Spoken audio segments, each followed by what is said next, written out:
Welcome to the latest episode of the Real World Nutrition Podcast. This is episode 194. Whatever happened to dietary cholesterol? Why is it not the villain anymore? Hey everyone, welcome back to another episode of the Real World Nutrition Podcast. I'm your host, Shelly Royale, registered dietitian nutritionist. And today I want to talk about that topic that's been the subject of both confusion as well as evolution over the past few decades, and that is dietary cholesterol.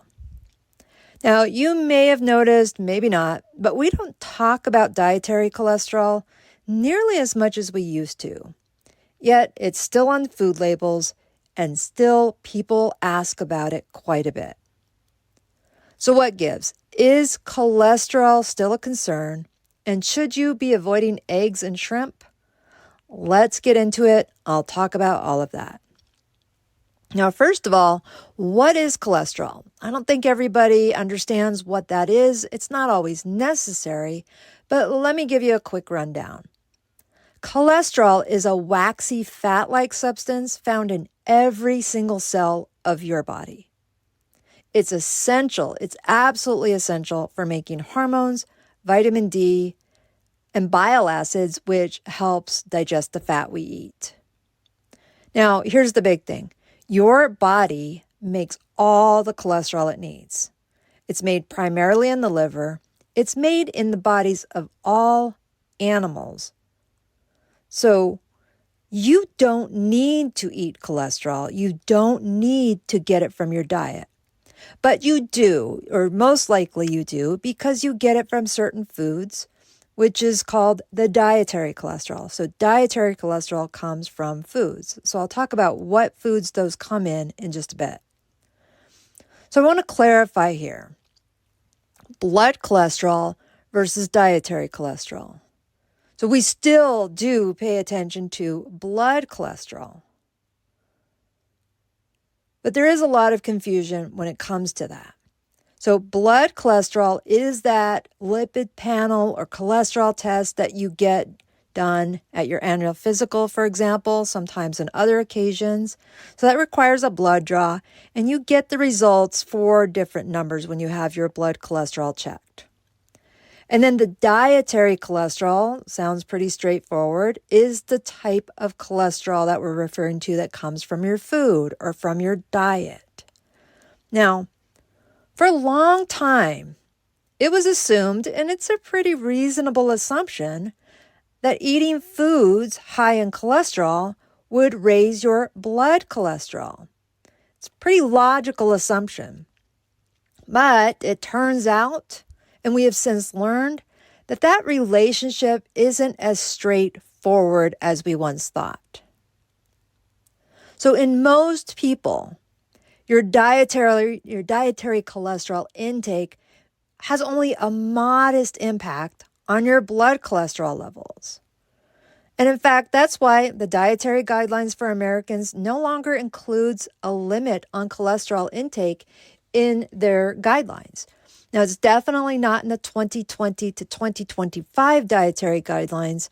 It's gone. I think it might have been before that. I could be wrong, but it doesn't really matter as much as the guidelines no longer refer to dietary cholesterol because of what we now understand more about its impact on our overall health. So with that, what does affect our blood cholesterol more? So if it's not the cholesterol in food, what is it that impacts your blood cholesterol levels? Well, that's mostly the saturated fats and the trans fats. So the types of fats that you primarily concern are the biggest drivers of what your blood cholesterol levels look like. So saturated and trans fats, as I said, are the biggest drivers. Saturated fats found in fatty cuts of meat that includes red meat and white meat, or beef, pork, chicken, turkey. So the fatty cuts do have saturated fats. Butter is loaded with saturated fat. Full fat dairy. And some tropical oils like coconut oil and palm oil. So Saturated fats, we want to limit these. We want it to ideally be less than 10% of our overall calorie intake. So the goal is not to completely eliminate saturated fats, but just put it in an appropriate context, not overdoing it. And some people like to just go all in on these types of fats or these types of foods with these types of fats. Now, on a side note, coconut oil is, in fact, the most saturated fat we can get our hands on. It's more saturated than butter, lard, beef tallow. Now, way back in 2022, I did an episode about coconut oil, and that's episode 147 that I'll link in the show notes. Just keep in mind that was from a few years ago now, but it should be still pretty straightforward there. Now, with trans fats, thankfully, most of those are banned in the U.S., or they're mostly banned in the U.S. They do still exist in some imported products and some processed products. It may say 0 grams of trans fat on the nutrition label, but if you look and there's any type of hydrogenated oils in there, there's probably going to be a small amount of trans fats in there. Now, these fats, these saturated and trans fats, actually cause your liver to produce more cholesterol, particularly the LDL, or the so-called bad cholesterol. So let me elaborate that a little bit. So when you get your blood cholesterol checked or your lipid panel done, one of the numbers we primarily look at is your LDL cholesterol. And that LDL is most impacted by your saturated fat intake, or I should say, it increases, and that's not good, with higher saturated fat intake. And it decreases, LDL goes down, a good thing, when we have more of the unsaturated fats, so the ones found in the vegetable oils, the seed oils that I referred to in last week's episode, and fatty fish, avocados, nuts, seeds. Now, the HDL cholesterol, that's the good cholesterol. It's one we want to have higher. Now, all types of fats impact it. So whether you're talking saturated or unsaturated fats, it will raise HDL cholesterol. But keep in mind, increasing saturated fat may increase your HDL, but it will also increase your LDL, which we don't want to. So primarily focusing on those unsaturated fats is helpful to both your LDL and your HDL. So other than mentioning the saturated fats, where do we find dietary cholesterol? So I mentioned saturated fats affect our blood cholesterol, but let's talk about what foods contain dietary cholesterol. So quick overview here. Animal foods. Only animal foods. Only foods of animal origin will contain cholesterol. So if you have something that is vegan, a food that is vegan, like Oreos, for example, you're not going to have any cholesterol in it because there's no animal product in it. Now, cholesterol is what is in animal foods, the equivalent in plant foods would be fiber. It's what provides structure to the cells. So with that being said, foods that contain dietary cholesterol. Egg yolks, shellfish like shrimp and lobster. Now, a lot of people still think egg yolks are off limits or foods like shrimp are off limits because of the cholesterol content, when in fact, no. Because there are so many valuable nutrients in egg yolks, for example, rich in choline, protein, and several B vitamins. Shellfish like shrimp and lobster, high in protein, low in calories, low in fat. So even if they are high in cholesterol, their fat content is low.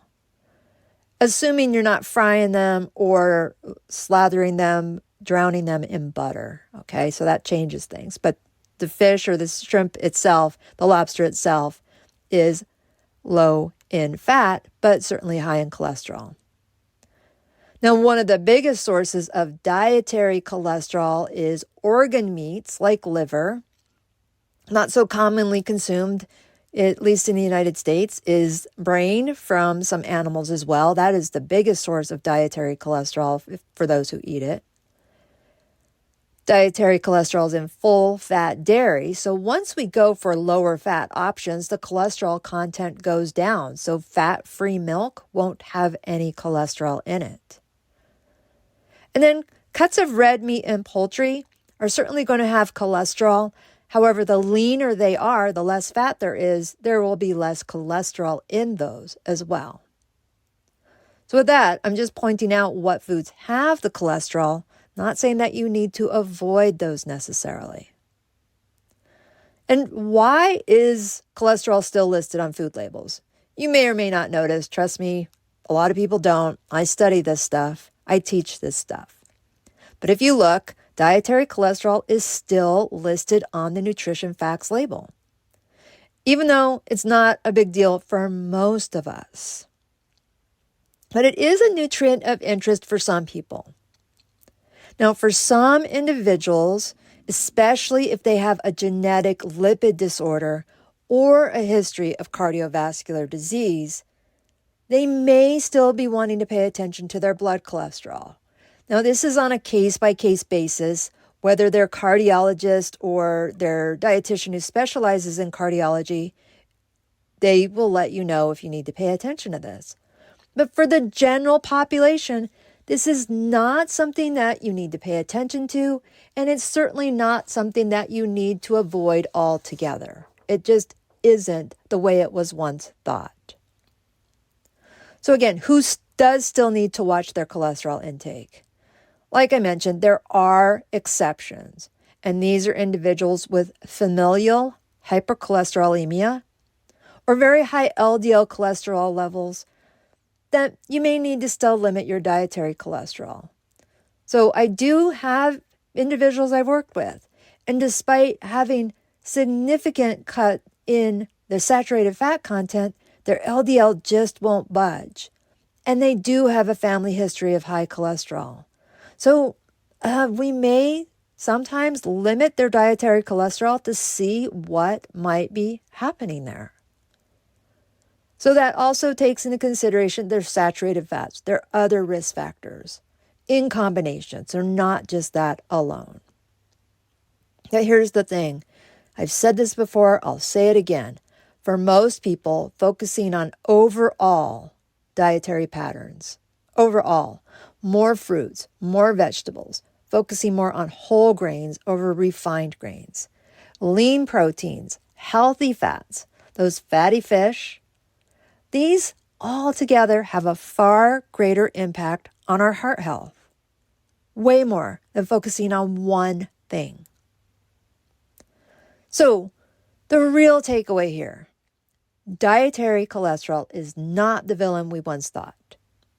That's science. Science evolves as we learn more. Recommendations evolve as we learn more. So dietary cholesterol is not what we once thought it was as it relates to our overall health. The bigger issue is the saturated fats and the overall diet quality. So when people are turning more towards coconut oil, beef tallow, lard, organ meats, that's really going to affect their blood cholesterol. Eggs, shrimp, and other cholesterol-containing foods can be part of a healthy diet and most likely won't have a significant impact on your blood cholesterol.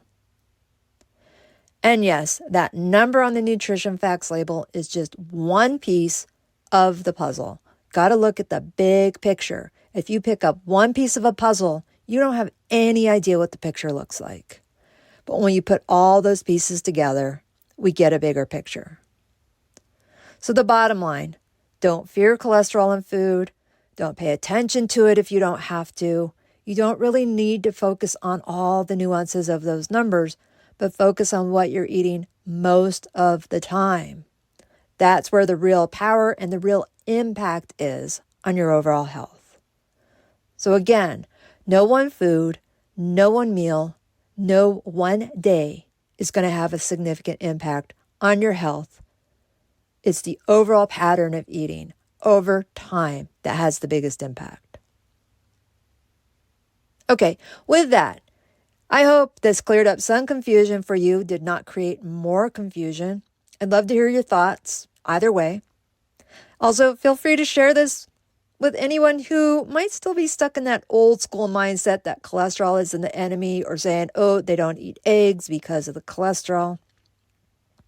It's just, I've been fighting on behalf of eggs for years now. And as always, if you want to learn more, you can check out those show notes, the one about coconut oil, and then the one the show notes has the link to the episode about coconut oil, as well as the episode last week about omega-6s and seed oils. All right, everyone, until next time, here's to eating real food, enjoying your meals, and making decisions based on facts, not fear. Okay, everyone, you take care, and bye for now.